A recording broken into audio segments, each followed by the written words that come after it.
Ustaz, dosa syirik itu satu-satunya yang gak bisa diampuni. Tapi bagaimana jika ada orang yang sudah terkena dosa syirik, benar-benar ingin bertobat kepada Allah, apakah masih ada harapan untuk diampuni?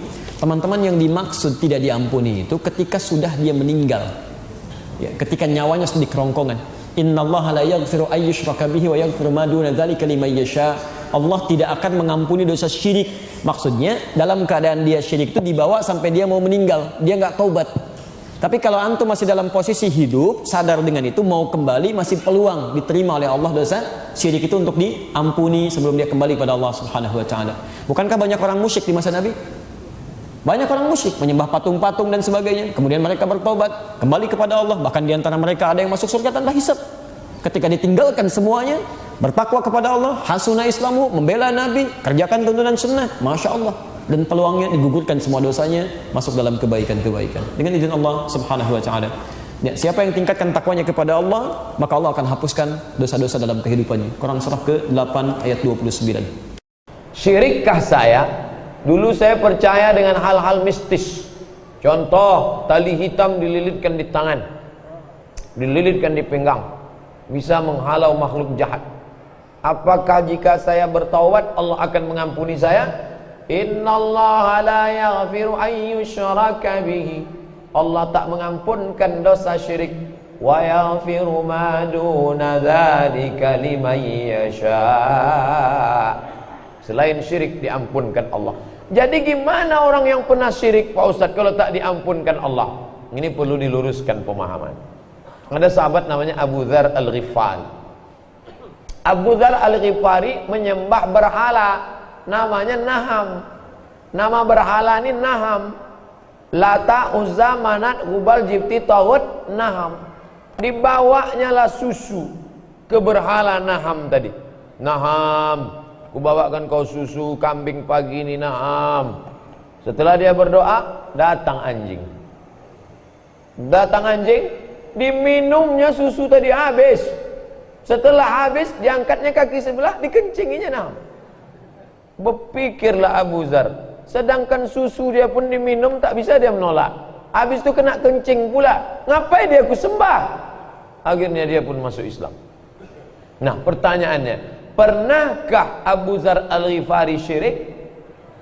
Pernah. Dia menyembah Naham, bawa sajen susu. Lalu kenapa diterima taubatnya? Tapi katanya orang syirik tak pernah diterima taubatnya. Yang tak diterima taubatnya itu orang yang syirik, mati dia dalam keadaan syirik, itu neraka jahanam tempat dia. Itu maknanya. Adapun orang yang pernah syirik, jangankan pakai benang, pakai tali kapal kau ikat, diampunkan Allah. Mandi kau saudaraku, mandi taubat malam ini. Habis itu sembahyang salat sunat taubat. Usolli sunnat taubat rakaataini lillahi ta'ala. Allahu akbar. Salat sunat taubat. Habis itu istighfar. Astaghfirullah rabbal baraya.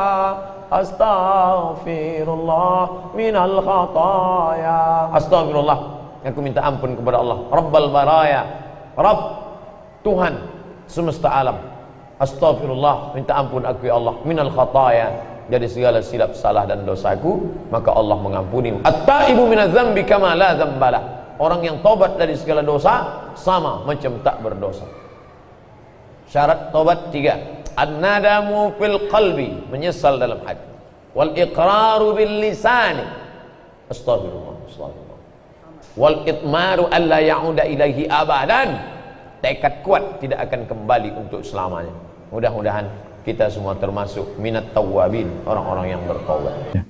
Jadi dosa syirik yang tidak diampuni maksudnya dosa yang orang meninggal dalam kondisi syirik belum bertobat, itu yang tidak bakalan diampuni. Adapun orang meninggal dalam kondisi maksiat yang lain selain syirik masih mungkin diampuni. Contoh, dia minum khamar, dosa besar atau bukan? Tahu-tahu tewas. Ya. Apakah ini pasti masuk neraka? Kita bilang enggak. Karena Allah wa yaghfiru liman yasha. Allah mengampuni bagi orang yang Allah kehendaki. Bisa jadi Allah ampuni, bisa jadi Allah tidak ampuni. Terserah Allah Subhanahu wa taala. Paham? Ada orang berzina, tahu-tahu jantung mati. Kejadian sebagian orang seperti itu, minum obat kuat kemudian berzina, tewas di tengah jalan. Lagi di atas perut meninggal dunia. Ini terjadi. Terjadi. Karena yang cerita teman saya yang belikan obatnya.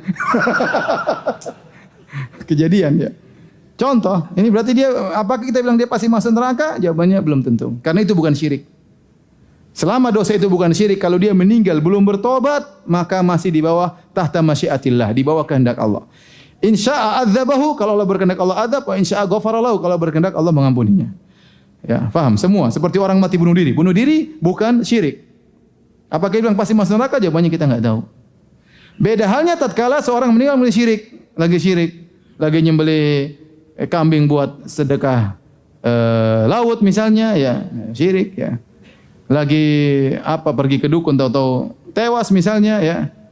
Nah, ini meninggal dalam kondisi apa? Syirik ya. Maka dia belum bertobat, maka ini tidak mungkin diampuni. Adapun dosa apapun kalau dia bertobat akan diampuni, syirik dan yang lainnya. Ya. Betapa banyak para sahabat terjun dalam kesyirikan kemudian mereka bertobat kepada Allah Subhanahu wa taala. Contoh tobat dari syirik ya orang-orang mu'allaf itu rata-rata tobat dari apa? Syirik. Itu namanya mu'allaf ya. Mereka meninggalkan kesyirikan masuk Islam berarti tobat dari kesyirikan dan mereka diampuni. Mereka diampuni. Jadi yang dimaksud Allah tidak ampuni tadi kalau meninggal dalam kondisi tidak bertobat ya.